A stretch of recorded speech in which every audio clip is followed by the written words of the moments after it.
Eu sou Mário Persona e essas são as respostas que eu dei aos que me perguntaram sobre a Bíblia. E aqui no versículo 4, ele vai tratar especificamente da prostituição. Da prostituição. Eu não sei se tem outra versão que fala, que usa outra palavra aqui, vamos ver. Imoralidade sexual. Imoralidade sexual. Isso envolve tudo, desde prostituição mesmo, né? Como qualquer coisa que esteja ligada à sexualidade sendo praticada de maneira imoral, da maneira não como Deus preparou isso, né? Porque todos nós temos a nossa sexualidade, mas Deus nos deu isso para o casamento, para o matrimônio, e não para outros fins. Então essa é a vontade de Deus, a vossa santificação, que vos abstenhais da imoralidade sexual. O Darby usa a palavra fornicação. Fornicação, que é sexo fora do casamento, basicamente é isso, né? E ele em seguida vai continuar nessa linha de pensamento, quando ele fala que cada um de vós saiba possuir o seu vaso em santificação e honra.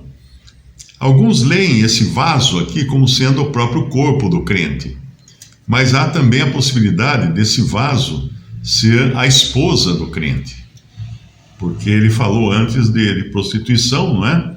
De moralidade sexual. Então, cada um de vós saiba possuir o seu corpo ou a sua esposa em santificação e honra, em separação, longe das imoralidades sexuais. Nós sabemos que falar isso hoje é levar vaia, né? Porque do jeito que o mundo hoje está imoral, é uma coisa medonha, é uma coisa que, inclusive com uma tendência cada vez maior de se tentar destruir a ordem que Deus estabeleceu no mundo, desde o princípio, né? Homem e mulher, lá em Gênesis. Eu fui ver você vê até personagens de Star Wars. Eu estava vendo um seriado, um filme de personagens de Star Wars, e tem uma cena que a mocinha, né, ela fala que ela é órfã. Eu fiquei órfã quando mataram minhas mães. O que é isso? Isso é Hollywood já querendo plantar na cabeça das pessoas que existe casamento entre duas mulheres. Num filminho de Star Wars, não tem nada a ver com assunto de espaçonave, de espada brilhante para lutar e tal. Por que tem que enfiar um conceito desse dentro de um filme que não tem nada a ver com a história, né? Não tem nada a ver com a história. Mas é a tendência. A tendência sempre vai ser de contradizer a palavra de Deus, de contradizer o que Deus criou e o que Deus determinou na sua palavra. Então aqui que cada um de vós saiba possuir o seu vaso, né, que pode significar a sua esposa ou o seu próprio corpo. Em 1 Pedro capítulo 3, nós vemos esse conceito do vaso ser aplicado à mulher. 1 Pedro 3, versículo 7. Igualmente vós, maridos, coabitai com elas com entendimento, dando honra à mulher como vaso mais fraco, como sendo vós seus coerdeiros da graça da vida, para que não sejam impedidas as vossas orações. Então aqui, a aplicação da palavra vaso é claramente no sentido da esposa. Mas em outro lugar, vamos para 2 Coríntios, capítulo 4, nós vemos uma outra aplicação da palavra vaso. 2 Coríntios 4, versículo 7. Temos, porém, este tesouro em vasos de barro, é o nosso corpo, para que a excelência do poder seja de Deus e não de nós. Então, duas aplicações da palavra vaso. Um uma referente à esposa, à mulher, e outra referente ao próprio corpo do crente. Então, de qualquer maneira, o versículo 4 ele vai ser instrutivo, independente de como você aplique isso, que cada um de vós saiba possuir o seu vaso em santificação e honra, não na paixão da concupiscência, como os gentios que não conhecem a Deus. Porque para um gentil, para um incrédulo, as relações sexuais, mesmo entre marido e mulher, elas são cercadas de coisas, né, ou instrumentos para criar paixão, para criar paixões e concupiscência. Eu me lembro uma vez, eu conheci, viajando, né, numa cidade, eu nem sei se esse irmão e a esposa acabaram ficando em comunhão, porque nós conversamos muito, sabe? Ele estava muito interessado, ela menos, mas ele muito interessado. E eu disse que o problema deles é que eles tinham uma sex shop. Eles tinham uma loja, eram crentes vindos eu não lembro se era a Congregação Cristã ou Assembleia de Deus, alguma dessas denominações que são bem rígidas, né? Mas eles tinham uma sex shop, uma loja de produtos de sexo. Aquelas coisas que chicote, algema, perfumes afrodisíacos, aquelas coisas. Eu nunca entrei numa, eu não sou especialista nisso, né? Mas eu já vi vitrines, eu já vi na internet o que vendem essas lojas. E certamente não era uma atividade econômica para um casal crente, né? Para um casal de cristãos. E eu falei isso para ele. Se ele estiver assistindo ou ouvindo esse vídeo, ele vai se lembrar que eu deixei muito claro isso para ele. E não é, porque o cristão ele tem que ter seu ganha-pão, ele tem que ter a sua profissão, mas ele precisa ter cuidado também com o seu testemunho, não é? Que tipo de testemunho ele vai dar com aquela profissão. Então, se vai ser traficante de drogas, não tem problema, porque tem problema sim, porque é ilegal. É ilegal. E engorda, né? Como na música do Roberto Carlos, né? Tudo que é gostoso é ilegal e imoral e engorda. Mas preciso cuidado. Estou eu me santificando nessa atividade? Isso que eu estou praticando está ajudando na minha santificação, porque a vontade de Deus é a minha santificação. E nós vivemos num mundo que é cada vez mais difícil você ficar longe dos apelos sexuais e pornográficos. Porque tudo hoje é apelo, a propaganda é apelo. Tudo. Não tem mais nem como desviar o olhar para o outro lado, porque do outro lado tem outro apelo. Você olha de um lado, tem outro, você desvia o olhar, tem outro apelo do outro lado. Então, mas é o cuidado que cada um tem que ter, a responsabilidade de cada um, porque a vontade de Deus é a vossa santificação, que vos abstenhais da imoralidade sexual, ou da prostituição, ou como Darby fala, né, da fornicação. E cada um de vós saiba possuir o seu vaso, seja o seu próprio corpo ou a sua própria esposa, em santificação e honra, não na paixão da concupiscência, como os gentios que não conhecem a Deus.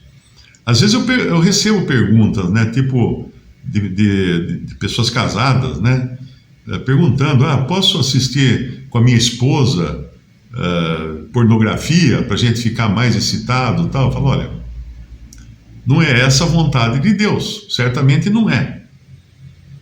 Então, procura saber qual é a vontade de Deus para a sua vida, porque a vontade de Deus é a santificação. E não a paixão da concupiscência, né? Como os gentios que não conhecem a Deus. Então, para os gentios está tudo normal, está tudo tranquilo, porque não conhece a Deus mesmo. Então, né? Aí você vai para o versículo, até um versículo em 1 Coríntios, capítulo 7, que é importante trazer aqui como um encaixe, né? 1 Coríntios 7, 2, Mas por causa da prostituição ou imoralidade sexual, cada um tenha a sua própria mulher e cada um tenha o seu próprio marido. Muito importante isso. Cada um tem a sua própria mulher e cada um tem o seu próprio marido. Ou seja, não é para ter mais de uma mulher e não é para ter mais de um marido.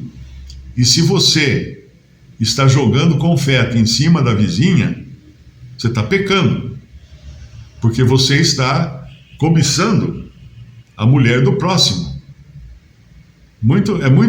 A novela, o filme e tal, é muito normal isso, né? O cara vai lá e começa a paquerar a mulher casada, a mulher do outro, ou o marido da outra, e no filme fica tudo bem, tudo certo, é tudo romântico e tal. Não é o modo de Deus, né? E não é o modo do cristão, não deve ser o modo do cristão. Os apelos são grandes, mas não é o modo do cristão. Ele tem que falar assim: esse não sou eu. Esse não sou eu. Então a monogamia é uma coisa que Deus instituiu, ou seja, cada um tem a sua própria esposa, cada um tem a sua própria mulher, e cada um a tenha o seu próprio marido. Isso é o que Deus determinou. Tem um comentador comentando aquela passagem de Lucas 13, versículo 13. Ele diz assim: e pôs as mãos sobre ela, sobre a mulher encurvada, né? E logo ela se endireitou e glorificava a Deus. Isso foi uma cura que o Senhor fez naquela mulher encurvada de Lucas 13. E tem um comentarista que ele foi bastante gráfico ao se referir a este versículo. Ele disse, tem até anotado aqui: quando Jesus colocou as suas mãos sobre a mulher de Lucas 13, ele a endireitou.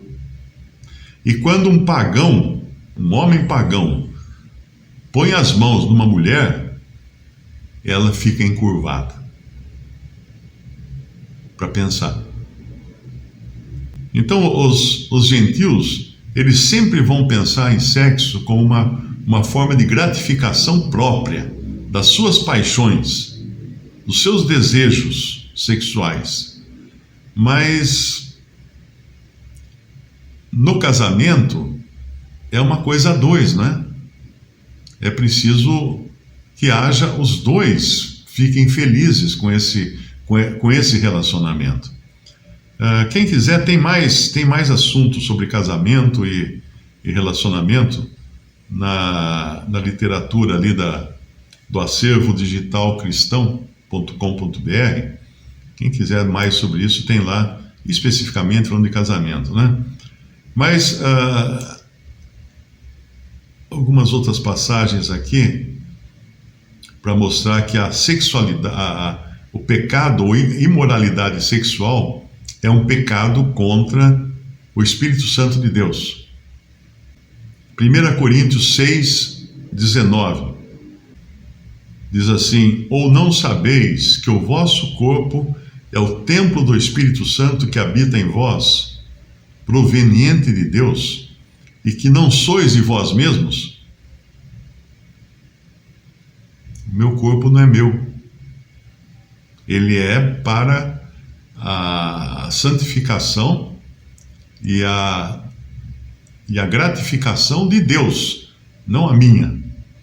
Ora, não sabeis que o vosso corpo é o templo do Espírito Santo que habita em vós, proveniente de Deus, e que não sois de vós mesmos? E no versículo anterior, no versículo 18 de 1 Coríntios 6, ele disse: fugir da prostituição. Todo pecado que o homem comete é fora do corpo, mas o que se prostitui peca contra o seu próprio corpo. Deixa eu ver como é que está em outra versão aqui. Fugir da fornicação. Da fornicação. Deixa eu ver mais uma versão aqui. Fujam da imoralidade sexual. Todos os outros pecados que alguém comete fora do corpo, os comete. mas quem peca sexualmente peca contra o seu próprio corpo. Então, eu acho que já deu para enxergar aí, né, a importância de buscar a santificação, a separação, principalmente em assuntos relacionados a sexo, que é a concupiscência dos gentios. No versículo 4 de 1 Tessalonicenses, no versículo 5 de 1 Tessalonicenses 4, ele fala, não na paixão da concupiscência como os gentios, que não conhecem a Deus. Então o gentio não conhece a Deus, não. Você não vai esperar que ele se comporte de uma maneira honrada nessas coisas, né? Visite respondi.com.br. Também 3minutos.net. Baixe os e-books ou adquira os livros.